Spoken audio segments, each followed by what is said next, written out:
Hello all, welcome to our channel. నా పేరు మహేష్ చంద్ర. Betting apps మీద ఫైట్ జరుగుతుంది. సో చాలామంది ఫైట్ చేస్తున్నారు కదా.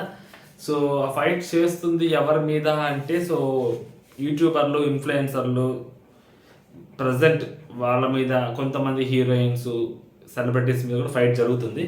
వీళ్ళలో మేజర్గా కనిపించేది కొంతమంది కనిపిస్తున్నారు. వాళ్ళందరిలో మెజారిటీ కనిపిస్తుంది అమ్మాయిలు. అబ్బాయిలకు వచ్చి తక్కువ కనిపిస్తున్నారు, అమ్మాయిలు ఎక్కువ కనిపిస్తున్నారు.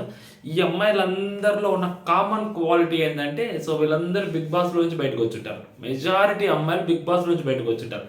సో బిగ్ బాస్ని వాడుకున్న బెట్టింగ్ బామలు, టైటిల్ తమిళలో చూసే ఉంటారు కదా.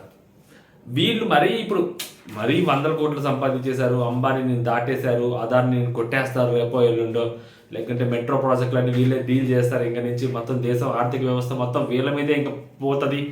ఇంత చెప్పను కానీ మరి ఇంత దారుణంగా. బట్ ఏంటంటే బిగ్ బాస్లోకి వెళ్ళి వచ్చి బిగ్ బాస్ని వాడుకొని బిగ్ బాస్లోకి వచ్చే ఫేమ్ని, అది నెగిటివ్ అవ్వచ్చు, పాజిటివ్ అవ్వచ్చు. ఫర్ ఎగ్జాంపుల్ సెకండ్ సీజన్లో కౌశల్కి చాలా పాజిటివ్ ఉంది, దీప్తి సునైనాకి నెగిటివిటీ ఉంది. సో ఫైనల్గా ఎవరు బాగుపడ్డారు? దీప్తి సునైనా బాగుపడింది. దీప్తి సునైనాకి క్రేజ్ వచ్చింది. కౌశల్కి ఏమొచ్చింది? బొచ్చు ఏమి రాలి. కౌశల్కి ఏమైనా వచ్చింది? ఆ కౌశల్కి ఏమీ రాలి. దీప్తి సునైనాకి వచ్చింది. సో దానికి ఆమె ఫోటోషూట్లు అవ్వచ్చు, లేదా ఆమె ఇన్స్టాగ్రామ్ పేజెస్ అవ్వచ్చు, లేకుంటే ఇంకా రకరకాల కారణాలు, లవ్ స్టోరీస్ అవ్వచ్చు, ఆమె తీసిన షార్ట్స్ అవ్వచ్చు, కవర్ సాంగ్స్ అవ్వచ్చు, వాట్ ఎవర్ రీజన్. సో ఈ అమ్మాయికి క్రేజ్ వచ్చింది. ఓకే, ఈ క్రేజ్ని ఎలా వాడుకుంది? సో ఈమె అవ్వచ్చు, సెకండ్స్ అదే యాంకర్ శ్యామల అవ్వచ్చు, జ్యోతక్ అవ్వచ్చు, హిమజ అనే ఒక ఆమె కూడా ఉంది, ఆమె పెద్ద పేరు కనిపించట్లా, ఆమె అవ్వచ్చు, యాంకర్ శ్యామల అవ్వచ్చు, నెక్స్ట్ సిరి అవ్వచ్చు, ప్రియాంక జైన్ అవ్వచ్చు, ఇంకా ఇంకా ఇంకా ఒక రివ్యూయర్ కూడా ఉంది. సో ఆ రివ్యూయర్ పాప మీద కన్ఫ్యూజ్ చేయడానికి ట్రై చేస్తుంది. నేను మంచిదాన్ని, ప్రపంచంలో నేను కూడా ఒక మంచిదాన్ని, నన్ను కూడా మంచిదానిగా గుర్తించండి, నేను మరీ అంత చెడ్డదాన్ని కాదు అని చెప్పి ఆమె మరీ చెప్తుందామా. బట్ ఆమె నేను 1.5 సంవత్సరం నుంచి నేను హెల్త్ రీజన్స్తో బాధపడుతున్నాను అని చెప్పి ఆ రివ్యూయర్ కన్ఫ్యూజ్ చేసింది ఒక వీడియోలో, అంటే రీల్ పెట్టింది. బట్ నేను ఏదైనా ఒక బెట్టింగ్ యాప్ ప్రమోట్ చేస్తుంటే చెప్పండి అని చెప్పింది. 1.5 year దగ్గర నుంచి అంటుంది. అంత 1.5 yearకి ముందు చేసిందా? అంటే బిగ్ బాస్ నుంచి బయటకు వచ్చిన వెంటనే చేసిందా? పోనీ విలువలు, విశ్వసనీయత గురించి మాట్లాడుతున్నా. ఆ బెట్టింగ్ యాప్ ఎవరైతే రివ్యూర్ ఎవరైతే ఉంటారో, సో ఆమె వాళ్ళ ఫ్రెండ్స్ చాలామంది బెట్టింగ్ యాప్స్ ప్రమోట్ చేస్తున్నారు కదా. ప్రమోట్ చేస్తుంటే కనీసం ప్రమోట్ చేయొద్దని కూడా ఎందుకు చెప్పలేదు? 7th సీజన్లో మనోభావాలు దెబ్బతిన్నాయి శుభశ్రీ కూడా, ఆమె కూడా బెట్టింగ్ యాప్స్. వీళ్ళందరూ ఏంటంటే ఇంకా దరిద్రం, నీచం, నైనిక కూడా. ఈ దరిద్రం ఏంటంటే ఈ బెట్టింగ్ యాప్స్ మీద ఇప్పుడు ఫైట్ జరుగుతుంది. ఎవరైతే బెట్టింగ్ యాప్స్ని, ఇల్లీగల్ బెట్టింగ్ యాప్స్ అవ్వచ్చు, లీగల్ బెట్టింగ్ యాప్స్ అవ్వచ్చు, ఎవరైతే ప్రమోట్ చేస్తున్నారో వాళ్ళ మీద కేసులు రిజిస్టర్ అవుతున్నాయని చెప్పి తెలిసి ఈ డ్రగ్స్ తీసుకునే వాళ్ళు ఉంటారు చూసారా, వాళ్ళు నార్మల్గా ఇట్లా పీలుస్తారు కదా, అలా పీల్చడం కష్టమైపోతుంది, దొరికిపోతున్నారని చెప్పి, ఇళ్లలో దొరికిపోతారని చెప్పి ఇంజక్షన్ పొడిపించేసుకుంటారు, లేకుంటే ట్యాబ్లెట్ల కింద నాలుగు కింద పెట్టుకుంటుంటారు. ఆ టైపులో ఈ బెట్టింగ్ బామలందరూ కొత్తగా ఎవరైతే వీళ్ళు ఫ్యాంటసీ లీక్స్ ఉంటారు చూసారా, వాళ్ళు చెప్తుంటారు, లైక్ అనలిస్టులు ఉంటారు చూసావా, ఆ అనలిస్ట్ పేజెస్ ఏవైతే ఉంటాయో ఆ పేజెస్కి ప్రమోట్ చేస్తున్నారు. విచిత్రంగా అసలు. అంటే ఎక్కడ తగ్గట్ల నరాల బలహీనత, డబ్బు కావాలి వీళ్ళందరికీ నైనిక, పావని, వీళ్ళందరూ చూస్తున్నారు. నైనిక పావని కదా, నైనిక, వీళ్ళందరినీ చూస్తున్నాను కదా. కొత్తగా ఈ ట్రెండ్ స్టార్ట్ చేశారు వీళ్ళు, విచిత్రంగా. వీళ్ళందరికీ కామన్ ప్లాట్ఫామ్ బిగ్ బాస్ ఇచ్చింది. బిగ్ బాస్లోకి వస్తారు, ఒక ఆర్గ్యుమెంటో, లేకుంటే ఒక మంచితనంగానో, ఒక నంగలాగో, లేకుంటే ఇంకో రకంగానో, వేరే రకంగానో, మరో రకంగానో, శారీస్ కట్టో, లేకుంటే ఇంకొకటి చేసో, లవ్ స్టోరీలు నడిపో, మరొకటో ఫేమస్ అవుతారు, రిజిస్టర్ అవుతారు. ఆటోమేటిక్గా ఆ బిగ్ బాస్లోకి వెళ్ళేటప్పుడు 1,00,000 ఫాలోవర్స్ ఉన్న ఇన్స్టాగ్రామ్ ఛానల్ కాస్త సడన్గా బయటకు వచ్చేసరికి ఈ 5 లక్షలు, 6 లక్షలు, 4 లక్షలు అవుతుంది. సో వస్తారు, పోయే ముందు ఒక ఫోటో షూట్ చేస్తారు బిగ్ బాస్లోకి సర్వే అవ్వడానికి. వచ్చిన తర్వాత విచ్చలవిడి ఫోటో షూట్లు చేస్తారు. ఏ రకంగా ఫోటో షూట్లు కావాలో ఆ రకంగా ఫోటో షూట్లు చేస్తారు. 6 లక్షలు కాస్త 9 లక్షలు, 8 లక్షలు, 7 లక్షలు చేసుకుంటారు. చేసుకున్న తర్వాత ఇంక గేమ్ మొదలు పెడతారు. బెట్టింగ్ యాప్స్ ప్రమోట్ చేయటాలు, పైసలు దొబ్బటాలు, బెట్టింగ్ యాప్స్ ప్రమోట్ చేయటాలు, పైసలు దొబ్బటాలు. ఈ డబుల్ బెడ్రూమ్ ఫ్లాట్లు కొనడాలు, ఫ్రిడ్జ్లు కొనడాలు, మళ్ళీ వాటి మీద టూర్లు చేయడాలు, యూట్యూబ్. ఒకప్పుడు కామన్ ఏంటంటే బిగ్ బాస్ నుంచి బయటకు వచ్చి రాగానే యూట్యూబ్ ఛానల్ పెడతారు. ఇప్పుడు ఏంటంటే బిగ్ బాస్ నుంచి బయటకు వచ్చి రాగానే ఫస్ట్ బెట్టింగ్ యాప్స్ వాళ్ళని కలుస్తారు. వచ్చి రాగానే మెయిల్ చెక్ చేసుకుంటారు, అది ఇన్స్టాగ్రామ్ మెసేజ్ చూస్తారు. ఎవరైనా బెట్టింగ్ యాప్స్ వాళ్ళు ఈ లోపల వచ్చేసారా, ఓకే ఎంతంత చేద్దాం, ఒక్కొక్కళ్ళు ఎంతంత చేద్దాం అనేవన్నీ వచ్చేసి ఉంటాయి. మొత్తం బెట్టింగ్ యాప్స్ ప్రమోట్ చేసేవాళ్ళే. అమ్మాయిలు అయితే దారుణం అబ్బా. అబ్బాయిలు అనగానే కొంచెం చూసి పోతారేమో కానీ అసలు అమ్మాయిలు అయితే అసలు మామూలు కాదు, డేర్ చేసేస్తున్నారు అసలు. స్టిల్ ఇప్పటికీ బెట్టింగ్ యాప్స్ మీద ఇంత ఇష్యూ నడుస్తున్నా కూడా గోవింద్ అనే ఒక బెట్టింగ్ యాప్ ఉంటుంది, దాన్ని ఇంకా శుభశ్రీ అనే అమ్మాయి ఇంకా ప్రమోట్ చేస్తుంది. ఈ నైనిక అనే అమ్మాయి ప్రమోట్ చేస్తుంది, ఆ తర్వాత సిరి ప్రమోట్ చేస్తుంది. స్టిల్ ఇప్పటికీ ఈ నైనిక అవ్వచ్చు, లేకపోతే ఇంకొంతమంది అవ్వచ్చు, వీళ్ళు ఏంటంటే ఎనలిస్టులు ఉంటారు, చెప్పాను కదా ఆల్రెడీ, ఆ పేజెస్ని వీళ్ళు ప్రమోట్ చేస్తున్నారు, విచిత్రంగా ప్రమోట్ చేస్తున్నారు. సో వీళ్ళకి ఎక్కడ తగ్గాల్సిన ఉద్దేశం లేదు, ఎందుకంటే ఈజీ మనీ అక్కడే దొరుకుద్ది. ఎవరైతే బెట్టింగ్స్ ఆడతారో వాళ్ళకి ఈజీ మనీ కూడా అక్కడే వచ్చింది. వీళ్ళు ప్రమోట్ చేస్తే కూడా వీళ్ళకి ఈజీ మనీ అక్కడే వస్తుంది. ఇంకా మిగిలిన చోట్ల బ్రాండ్ల కంటే పెద్ద బ్రాండ్లు రావాలంటే డబ్బులు ఎక్కువ పెట్టాలి. సో డబ్బులు ఎక్కువ ఇవ్వరు, అండ్ వీళ్ళ దగ్గరికి అసలు రారు పెద్ద బ్రాండ్లు, ఎందుకంటే వీళ్ళంతా క్రింజ్.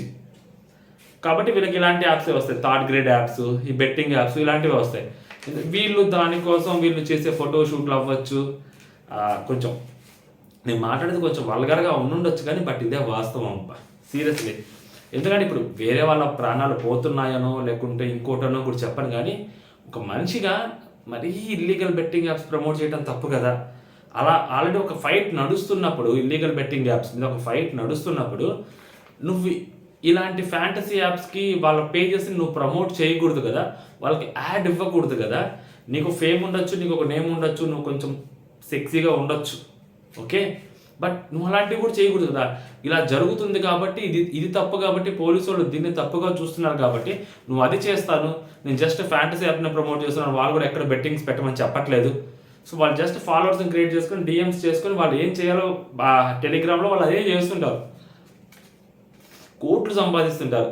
ఎలాగంటే కన్సల్టింగ్ యాప్స్ ఉంటాయి చూసారా, కన్సల్టింగ్ ఉంటాయి, జాబ్స్ ఇప్పిస్తామని, కన్సల్టింగ్ ఆఫీసులు లేదా వీసాలు ఇప్పిస్తామని. సో అలాగనమాట వీళ్ళు కూడా బెట్టింగ్లో, లైక్ స్టాక్ మార్కెట్లో మీరు చూసుంటారు కదా 1992 స్కామ్లో వాళ్ళు కన్సల్టింగ్ ఆఫీస్ పెట్టి పెద్ద స్టాక్ ఎవరైతే పెట్టాలనుకుంటారో ఎక్కడ ఏ స్టాక్ పెడితే బాగుండు, ఎక్కడ ఏది పెడితే బాగుండు అని చెప్పి వాళ్ళు చెప్పి కమిషన్స్ తీసుకుంటారు చూసా, అలాంటి పేజెస్ని వీళ్ళు ప్రమోట్ చేస్తున్నారు. ఫైనల్లీ ఎక్కడండి అవుతుంది బెట్టింగ్ యాప్, బెట్టింగ్, మనుషులు తెచ్చిపోవటాలు, ఎక్కువ బెట్టేసి పోవటాలు, వాళ్ళ నమ్మీలు పోవటాలు. ఇప్పుడు వాళ్ళ నమ్మీలు పెడితే వీళ్ళు తిరిగి ఇవ్వరు కదా మళ్ళీ వెనక్కి.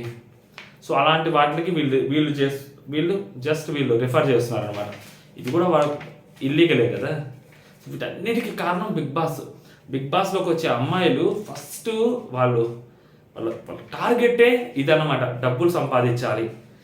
ఏంటి బిగ్ బాస్లోకి వెళ్ళొచ్చాక ఆ నేమ్ తోటి ఫేమ్ అవుతుంది, 4 సినిమాలు చేసుకోవడమో లేదా 4 షోలు చేసుకోవడమో లేదా నాకు 2 వెబ్ సిరీస్లు చేసుకోవడం, ఇది కాదు ఫేమ్, ఇది కాదు. బిజినెస్లు పెట్టాలి, ఆ బిజినెస్లు పెట్టడానికి డబ్బులు కావాలి, ఓకే, ఆ డబ్బులు కావాలంటే ఇది అలాంటి హాస్పిటల్స్ ఏదో లైఫ్ కేర్ హాస్పిటల్ ఇలా ఉంటాయి కదా. సో ఫేస్కి అసలు దండగా అసలు అది ఎందుకు చేపిస్తున్నారో నాకు అర్థం కాదు. అసలు సెలబ్రిటీలు తీసుకొచ్చి చేపిస్తారు. ఏదో ఒక నల్లగా ఉండే ఒక అమ్మాయిని తీసుకెళ్ళి ఒక తెల్లగా చేసి చూపించమని చెప్పండి, సెలబ్రిటీని తీసుకెళ్తారు, ఏదేదో చేస్తారు, ఫైనల్గా వాళ్ళకు మేకప్ వేసుకుంటారు కదా. ఇప్పుడు బిగ్ బాస్లో రియాలిటీ తెలుస్తుంది కదా మనకి, మేకప్ వేసుకోకపోతే ఎలా ఉంటారు, మేకప్ వేసుకుంటే ఎలా ఉంటారు అనేది. సేమ్ అంతే, అక్కడికి వెళ్ళాక ఏదేదో చేస్తారు, ఏదో ఒక శవాల పెట్టులో పడుకోబెడతారు, శవాల పెట్టులో లాగా. ఆ పెట్టులోంచి బయటకు తీస్తారు, బయటకు తీయంగానే తెల్లగా మెరిసిపోతారు. అరే నీ అమ్మ, వీళ్ళు వాళ్ళ దానికి వెళ్తే వాళ్ళు వీళ్ళ దానికి వస్తారు, ఏముండదు.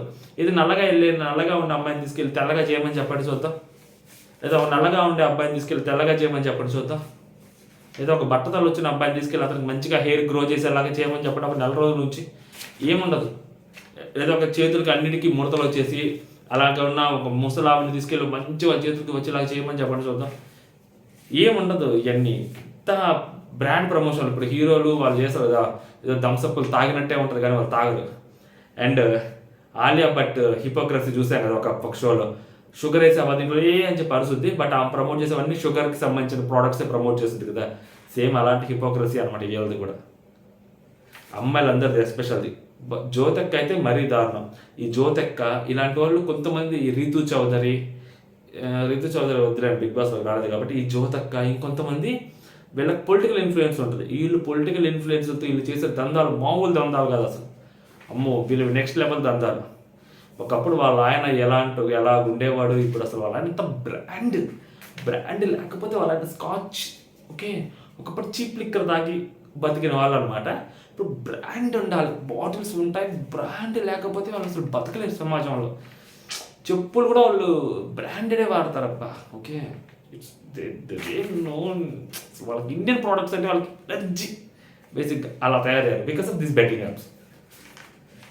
సో బిగ్ బాస్ అనేది ఒక ప్లాట్ఫాము. సో వాళ్ళ సెల్ఫ్ గ్రోత్, వాళ్ళ కెరియర్ గ్రోత్ కోసం ఉపయోగపడుద్ది అనుకుంటే అది చాలామంది చావులకు దారితీస్తుంది. One of the reason Bigg Boss కూడా అవుతుంది. పోయే కొద్ది అయ్యే తట్టుకుంది నిజంగా. మూలాలన్నీ ఎక్కడికి వెళ్తున్నాయంటే మూలాలన్నీ చూస్తే ఇక్కడికే వస్తున్నాయి. ఇక్కడికి వచ్చిన తర్వాత ఫేమ్ వచ్చి చాలా మంది ఉన్నారు. ఒకళ్ళు ఇద్దరు తప్పితే మిగిలిన వాళ్ళందరూ ఇక్కడికి వచ్చి ఫేమ్ తెచ్చుకున్న వాళ్ళే. ఈ శుభశ్రీ, సిరీస్ ఇది ఇంతకుముందు చేసిన కూడా ఏం తెలుసు. వాళ్ళకి ఇన్స్టాగ్రామ్లో ఫాలోవర్స్ వస్తున్నారు అంటే, ఇన్స్టాగ్రామ్లో ఫాలోయింగ్ పెరుగుతుంది అంటే, లేదా వాళ్ళ యూట్యూబ్ ఛానల్స్లో వాళ్ళకి సబ్స్క్రైబర్లు వస్తున్నారు అంటే కారణం Bigg Boss. Main reason Bigg Boss వల్ల వీళ్ళు ఇట్లా తయారయ్యారు. బిగ్ బాస్ తర్వాత వీళ్ళకి అది సీన్ లేదు, వీళ్ళ బతుకులే మామూలు బతుకులు వీళ్ళే. బిగ్ బాస్ వచ్చిన తర్వాత వీళ్ళు ఇలా తయారయ్యారు అనమాట. అది బెట్టింగ్ పాములు, ఇలా బెట్టింగ్లు చేసి జనాలు చంపేయటం. వాళ్ళు ఎలా చచ్చారు అనేది పక్కన పెడితే వీళ్ళు వన్ ఆఫ్ ద రీజన్ అవుతున్నారు. వీళ్ళ వల్లే వాళ్ళు చచ్చారని నేను చెప్పట్లా, వీళ్ళ వల్లే వాళ్ళు చచ్చిపోయారని చెప్పట్లేదు, వీళ్ళే వాళ్ళు దగ్గరుండి చంపేశారు అని చెప్పట్లేదు. But one of the reason వీళ్ళు అవుతున్నారు. ఇప్పుడు వాళ్ళ చావుకి వీళ్ళు ఎలా కారణం అయ్యారో బిగ్ బాస్ అనే ప్లాట్ఫామ్ అలాగ ఒక కారణం అవుతుంది. వీళ్ళు దాన్ని మిస్యూటిలైజ్ చేస్తున్నారు. ఈ లోపలికి వచ్చిన ఎస్పెషల్లీ అమ్మాయిల గురించి ఎందుకు చెప్తున్నానంటే, మ్యాటర్ అంతా అమ్మాయిల దగ్గరే ఉంటుంది కాబట్టి. అబ్బాయిలు ఏముంటుంది, అమ్మాయి ఒకళ్ళు ఇద్దరు ముగ్గురు నలుగురు చేసుకుంటూ ఉంటారు. అమ్మాయిలు కూడా అంటే కొంచెం అన్న మనస్సాక్షి శుతిమెత్తంగా ఉంటారు అమ్మాయిలు మనసులు అంటాం, కానీ ఏం లేదు, వాళ్ళు కూడా డబ్బు. అది ఫైనల్గా బెట్టింగ్ బామలు బిగ్ బాస్ని ఎలా వాడుకున్నారు, బిగ్ బాస్ వాళ్ళ క్రేజ్ని ఎలా ఉపయోగించుకున్నారంటే మనుషుల్ని చంపడానికి ఉపయోగించుకుంటారు ఈ బెట్టింగ్ బామలు అనమాట. సో మీరేమనుకుంటారు అనేది కూడా కామెంట్ చేయండి. ఏమనుకుంటారు ఎవరన్నా కానీ తప్పని అంటారు కదా, అయినా కామెంట్ చేయండి. జై హింద్.